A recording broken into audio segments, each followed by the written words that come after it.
കൊല്ലം തിരുമംഗലം ദേശീയപാതയിൽ തെന്മല ഡാം ഒന്നാം വളവിൽ ചരക്ക് ലോറി നിയന്ത്രണം വിട്ട് അപകടത്തിൽപ്പെട്ടു. ശനിയാഴ്ച പുലർച്ചെ 3 മണിയോടെയായിരുന്നു സംഭവം.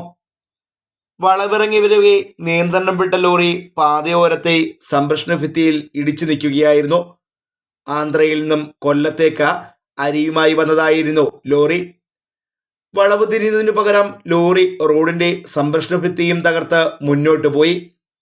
ഇവിടെ നിരവധി വാഹനങ്ങൾ അപകടത്തിൽപ്പെട്ടിട്ടും റോഡിൽ അപകട സൂചനാ ബോർഡുകളോ റോഡിന്റെ സംരക്ഷണ ഭിത്തി ബലപ്പെടുത്തുവാനോ അധികൃതർ തയ്യാറായിട്ടില്ല.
നിരന്തരം ഇവിടെ അപകടങ്ങൾ സംഭവിക്കുന്നതായും നാട്ടുകാർ പറയുന്നു.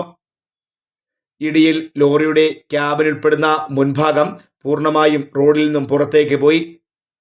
Fox TV news bureau, Aryankavu.